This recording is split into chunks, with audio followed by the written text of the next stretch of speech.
बकिया video देखने से पहले वीडियो को लाइक करें, राहम टीवी चैनल को सब्सक्राइब करें और बेल आइकन पर क्लिक करें। शुक्रिया।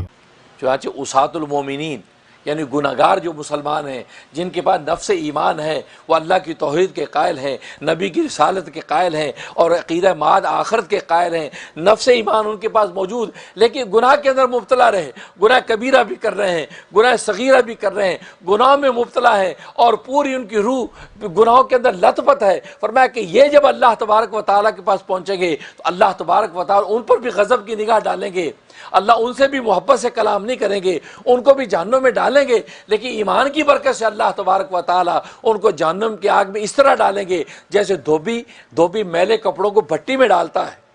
भट्टी में डालता है और उस भट्टी के अंदर गर्म पानी में मैले कपड़ों को धोकर शफाफ उबला हुआ करके बिल्कुल उजला धुला करके उनको पाक करके लटका देता है और वही पाक कपड़ा पहनकर मोमिन सजदे के अंदर गिरता है। फरमाया जैसे वहां धोबी इन कपड़ों को नापाक को पाक कर देता है, लॉन्ड्रोमेट के अंदर मैले कपड़ों को जैसे पाक कर दिया जाता है, फरमाया अल्लाह तबारक व तआला ईमान की बरकत से उनको ये क्या करेंगे, जहन्नुम के अंदर डालेंगे, लेकिन वो जहन्नुम के अंदर फरमाया वो ताजीब के लिए नहीं डालेंगे बल्कि ततहीर के लिए डालेंगे। दो उन्वान है, काफिर जो जहन्नम के अंदर डाला जाएगा, मुशी जो जहन्नम में डाला जाएगा वो ताजीब के लिए डाला जाएगा, सजा देने के लिए, वो अजाब देने के लिए, तकलीफ पहुंचाने के लिए डाला जाएगा। लेकिन मोमिन जो है वो गुनाहगार जो डाला जाएगा फरमाया वो ततहीर के लिए डाला जाएगा, उसको पाक करने के लिए डाला जाएगा, उसका तज़किया करने के लिए डाला जाएगा, क्योंकि नापाक जन्नत में दाखिल हो नहीं सकता। तो ईमान के साथ ये आया है तो अल्लाह तबारक व तआला उसको पहले जहन्नुम में जला के उसको पाक करेंगे, पाक करने के बाद अब उसको जन्नत में दाखिल करेंगे। चुनांचे हदीस में आता है कि जब शिफात आमा को हुक्म हो जाएगा, अंबिया इकराम अलैहिस्सलातु वस्सलाम से कह दिया जाएगा कि आप इस जहन्नुम के अंदर देख लीजिए, जो भी जिसकी भी आपने सिफारिश की उसको जन्नत के अंदर दाखिल कर दी। जो अंबिया इकराम अलैहिस्सलातु वस्सलाम शिफात कर करके जहन्नुम से निकालेंगे। सब अंबिया इकराम जब निकाल चुकेंगे तो अल्लाह तबारक व तआला फरमाएंगे चलो हटो, अब मेरी बारी है, अब मैं निकालता हूँ। अंबिया इकराम अलैहिस्सलातु वस्सलाम तो ये समझेंगे तमाम जो गुनाहगार मोमिन हमने निकाल लिए, कोई बाकी नहीं है। तो हदीस में आता है कि अल्लाह तबारक व तआला फरमाएंगे अब मेरी बारी है। फरमाया कि अल्लाह तबारक व तआला लपे भर भर के निकालेंगे, लपे भर भर के निकालेंगे, और ये वो ईमान वाले होंगे कि जिनका ईमान इतना बारीक, इतना मामूली और बारीक ईमान उनके दिल के अंदर होगा कि जो नबुव्वत की खुर्दबीन से भी नजर नहीं आएगा, बल्कि अल्लाह तबारक व तआला अपनी उलूहियत की खुर्दबीन से देखेंगे। इसलिए ईमान बड़ी चीज है, ईमान कभी ना जाने देना, गर्दन कट जाए ईमान ना जाए। अमल तो बाबा आदम से भी कोताही हुई, जन्नतों के अंदर रहकर हुई, अल्लाह की पड़ोस में रहकर हुई, अल्लाह की कुर्बतों में रह के हुई। अल्लाह ने कहा था वला तक़रबा हाज़िही शजरता फतकूना मिनज़ ज़ालिमीन, तुम दोनों मियाँ बीवी इस दरख्त के करीब ना जाना। फल खा बैठे, गलती कर ली, जबकि जन्नतों में हैं, अल्लाह की कुर्बतों में हैं। तो अमल का तो आलम हमारा ये है, लेकिन नफ्स ईमान, ओहो ईमान ऐसी ताकत है। उस वक्त भी बाबा आदम के दिल के अंदर ईमान की हालत ये थी,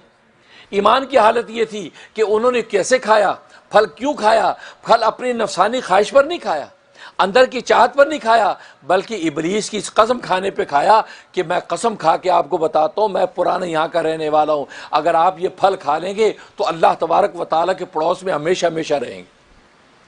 अब एक आशिक को जब ये खबर दे दी जाए कि महबूब के पास सारी ज़िंदगी रहोगे, तुम ये कर लो, तो आशिक तो दीवाना वार वो करने को दौड़ेगा। तो बाबा आदम ने ये सोचा अच्छा मैं अगर ये खा लूँगा तो हमेशा हमेशा अल्लाह के पास रहूँगा, अपने महबूब की क़ुर्बत के लुत्फ़ उठाऊँगा। तो उन पर एक इश्क की मदहोशी तारी होगी, और इश्क की मदहोशी में उनका आलम ये होगा, उनका नाव देखा न ताव देखा, और सारे अहकाम भूल गए और सीधे पहुँचे और जल्दी से फल को खा लिया,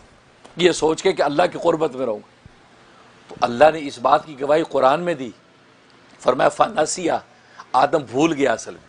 वो निस्यान का क्या था, हज़रत हकीमुल उम्मत थानवी रहीमुल्लाह ताला फरमाते हैं वो निस्यान इश्क का निस्यान था। जैसे आशिक उसाक अपनी इश्क की मदोशी में भूल जाता बहुत कुछ, उसको महबूब के अलावा कुछ याद नहीं रहता, ऐसे वो इश्क की मदोशी में भूल गए, और अल्लाह उसकी गवाही दे रहे हैं फनसिया, आदम इश्क की मदोशी में भूल गया जो मैंने हुक्म दिया। वलम नजिद लहू अज़मा, मैंने उसके दिल को झांक के देखा, उसके दिल के अंदर ये फल खाना यानी मेरे हुक्म को तोड़ने का कोई इरादा नहीं था। کوئی ارادہ نہیں تھا، وہ عشق کی مدوشی میں مدوش ہو کر کھا بیٹھا، تو اس لیے تو اللہ تبارک و تعالی نے پھر خود ہی معافی کے کلمات عطا کر کے آپ کو معاف کر دی اور کہہ دیا کہ کہہ دو کہ ربنا ظلمنا انفسنا وان لم تغفر لنا وترحمنا لنکونن من الخاسرین، معافی ہو۔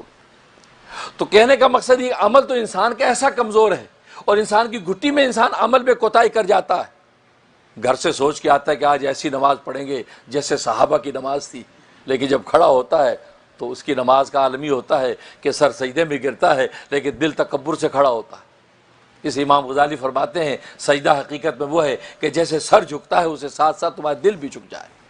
جیسے گردن جھکتی ہے اندر کا دل بھی جھک جائے، لیکن دل جھکے نا اور سر جھک جائے، فرمایا یہ نماز کیا نماز ہوئی، تمہارے جسم کے ساتھ ساتھ تمہاری روح بھی جب اللہ کے آگے جھکتی چلی جاتی ہے، یہ وہ سجدہ ہوتا ہے کہ جس سجدے میں اللہ تبارک و تعالی اس کو وہ لطف عطا کر دیتے ہیں کہ اس کا سر اللہ کے قدموں میں جا گرتا ہے۔